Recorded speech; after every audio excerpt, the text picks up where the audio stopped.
আসসালামু আলাইকুম, আমরা সবাই কেমন আছেন? মুই কিন্তু জম্মের মতো ভালো আছি। আজগো জামু মুই একটু বরগুনা মোর প্রাণের শহরে। আর ওইখানটা একটু কাম আছে, কাম টাম গুছাই টুসাইয়া হেয়া পর মুই যে দেখেন আজগো বাড়ি যাইতে আসি। আর বাড়ি যাইয়া কি করবো মোর ভিডিওতে অবশ্যই কিন্তু মোর পাশে থাকবেন। হেয়া পরে এক মুড়া ধরছি, আর এই মুড়াগ্গা কিন্তু আজকে মুই রানমু। মুড়াগ্গা কিন্তু বেশি এক বড় না, এককালে ছোট কইতে গেলে মুই আর মোর পোলাগ্গ এই মুড়াগ্গ রান্না খামু। মোর পোলাগ্গ তেকাল জম্মের মতো খুশি হয়েছে মোর এই মুড়াগ্গ দেখতে, কারণ হ্যাঁ মুড়া দেখলি হ্যার মনের মধ্যে একটু আনন্দ বেশি। দেখেন তো মাশাল্লাহ কি সুন্দর এককালে ফক্কাত আসে মোর পোলাগ্গ।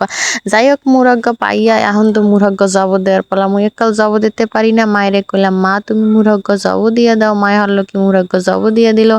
এবার মুড়াগ্গ সুন্দর মতো কুইটে মুইটে গুছিয়ে লইয়া মুই এককালে রানতে লইয়া চুলা হারদারে চলে গেলাম।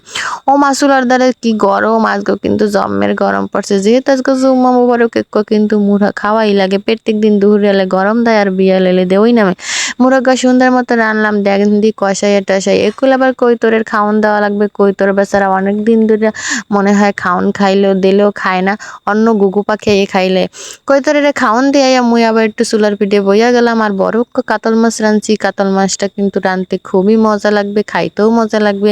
তাই দেখেন কাতল মাছটা সুন্দর মতো উল্টাই ফুলটাইয়া বাজছে। মুই এককালে সুন্দর মতো কিন্তু রানলাম। খালি কাতল মাছ রানবো না, আজও কিন্তু কাঁচা কালা দিয়ে আর ইলিশা মাছ রানবো। মোরা কিন্তু নদীর দেশের মানুষ, আর নদীর দেশের মানুষ একটু মাছ বেশি খায়।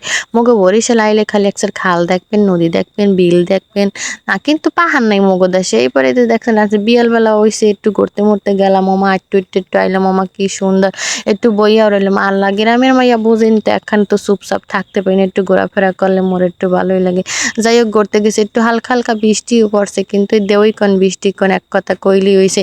যাই হোক ঘুরে টুরে এবার শেষ পর্যন্ত কি করবো, এখন একটু বাড়ি যাবো। বাড়ি গেলে কি আর হইবে কন, কালকে কিরেন এই জিনিস জোগাড় হারা লাগবে না। হেয়া পরে একটুখানি মোর পোলাডারে লইয়া কইলাম বাবা চলো একটু হাঁটতে হাঁটতে যাই। তো বাবার এটা লইয়া হাঁটতে হাঁটতে এবার মুই এককালে রাস্তায় গেলাম। আমার হ্যাঁ যে ডং করে মাসাল্লাহ দিলে হ্যাঁ বড় হয়ে গেছে, এখন হ্যাঁ মানুষজন কিছু লাগে না, হ্যাঁ লইয়াই কিন্তু মুই হাঁটতে পারি। আর হ্যাঁ লই হাঁটতে হাঁটতে এবার মুই চলে গেলাম পাশের বাড়ি।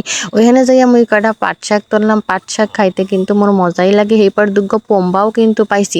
কালকে পাট শাক আর পম্বা রানমু, আমেগো সবার দাওয়াত রইলো। আর এই পাট শাক মোরা গ্রামের মানুষ, মোরা কিন্তু সব তাজা তাজা জিনিস খাই। মুখ কিন্তু ফ্রিজে থোয়া লাগে না, আর তাজা জিনিস খাইতে কিন্তু মুখ ভালোই লাগে। গ্রামে যারা আছেন, যারা শান্তি চান, তারা অবশ্যই কিন্তু তাজা তাজা জিনিস খাইতে পারবেন।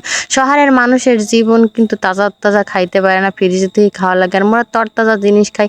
এইবার মামাকে বাড়িতে যাই, আবার দুগা পম্বা পারলাম। আর পম্বা গাছে গনে পারলে এইবার মুই বাড়ি আমু। 2টা পম্বা পারছি মাশাল্লাহ দিলে। আর মোর ভিডিও যদি ভালো লাগে তাহলে অবশ্যই লাইক কমেন্ট ফলো দিয়া মোর পাশে থাকবেন। টাটা বাই বাই, আল্লাহ হাফেজ।